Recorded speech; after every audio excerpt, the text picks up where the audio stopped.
상대 감옥 보내기 이런 거는 또 그거는 또 기가 막히게 열심히 해요. 그 마크롱 대통령을 좀 롤모델로 많이 말씀하신 걸 봤는데 사실은 이제 이런 말이 있잖아요. 그 나라의 국민이 이제 그 수준에 맞는 지도자를 갖게 된다. 지금 국민들이 과연 그러한 선택을 할 수 있을 것인가? 저는 마크롱보다 잘해야죠. 마크롱이 이제 집권 1기에는 그나마 이제 여당도 승리하고 했지만은 그 이후에는 또 여러 개혁하면서 한계성을 보여줬거든요. 근데 어쨌든 그 마크롱이 당선될 때 모델이 앙마르슈라는 당을 이제 모태로 해가지고 가게 되는데 결국에는 여소야대, 극단적인 여소야대 국면에서 협치를 만들어내고 그 다음에 나중에는 이제 총선에서 과반 다수당이 되는 이제 과정을 거치는데요. 저는 지금 이재명, 윤석열 극한 대립 속에서 우리 국민들이 기대하는 건 협치일 거거든요. 그래서 저는 제가 당선되면요, 강제된 협치가 될 거예요. 예, 개혁신당 의석이 현재 3석이고 어떻게 차후에 변동이 있을지 모르겠지만은 어쩔 수 없이 거국 내각을 구성해서 양당의 훌륭한 인재들을 다 끌어다 써야 되는 것이고요. 정치를 하지 않던 분들도 다시 정치에 들어올 수 있는 새로운 장을 열어야 되는 것이고요. 완전히 판이 바뀌는 거거든요.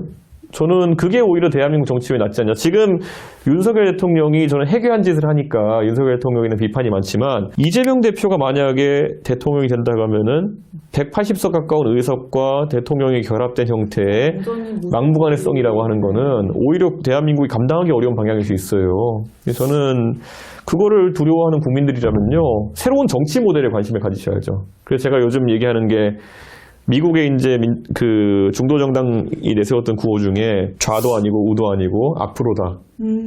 예, 이런 얘기를 하거든요.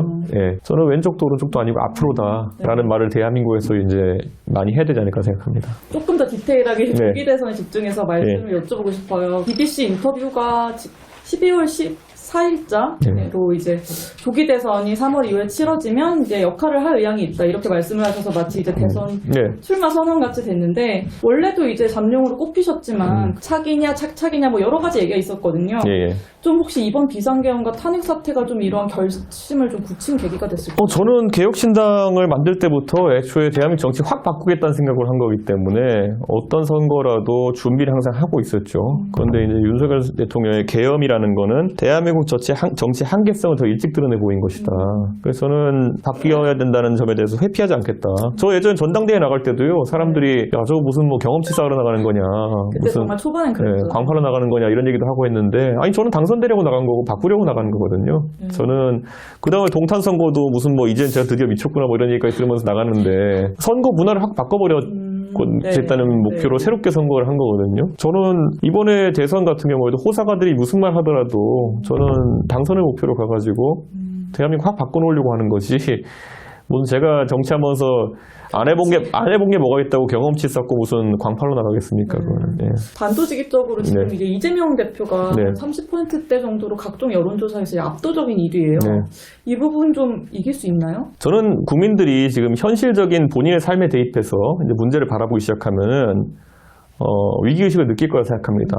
예를 들어 지금 우리 대한민국 국민들 지금 뭐 자산 같은 경우에도 최근에 환율 문제도 있고 그리고 주가 아니면 이런 것도 불안정하고 이런데 이재명 대표 같이 포퓰리스트적이고 경제 원칙을 무시하는 그런 정책들 얘기하는 분들이 만약에 대통령이 되면요, 경제 위기가 현실화될 수밖에 없다고 좀 봐요. 예전에 보면 이재명 대표가 젊은 사람들한테 굉장히 유명해진 게 호텔에 10만 원을 넣으면은 이게 돈이 한 바퀴 돌아가지고 돈은 어디도 관계없지만 경제가 산다 뭐 이런 희한한 경제 이론을 주창한 적이 있었거든요. 저는 그런 것도 그렇고 아까 말했던 나중에 한번 그림 찾아보세요. 자료 한번 넣어주세요. 얼마나 황당하냐면은 알겠습니다. 찾아보겠습니다.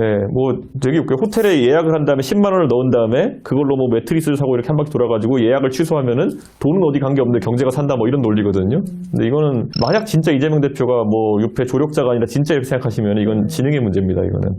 그건 되게 걱정이 되고 예전에도 보면 뭐 김포공항이 이제 뭐 없어져야 된다. 왜냐면 비행기가 다 수직 이착륙하니까 그런다 그러는데 여객기는 수직 이착륙 아직까지 연구가 안 되고 있거든요. 그냥 국회의원 할 때 정도까지야 아무 말 던져도 뭐 시장의 반응도 좋고 하겠지만 대통령 돼가지고 그런 이상한 얘기 하기 시작하면은 한 방에 날아가거든요, 대한민국이. 저는 그런 우려 같은 것들을 이제 느낄 것이다. 25만 원씩 주면은 경제가 살아난다. 왜 20만 원이냐 물으면 딱히 이유도 제대로 없어요. 그냥 4인 가족 100만 원을 나누게 한 것 같은데 아니 경제를 배우면 기본이 그런 식으로 돈을 한 가족당 100만 원까지 뿌리면요.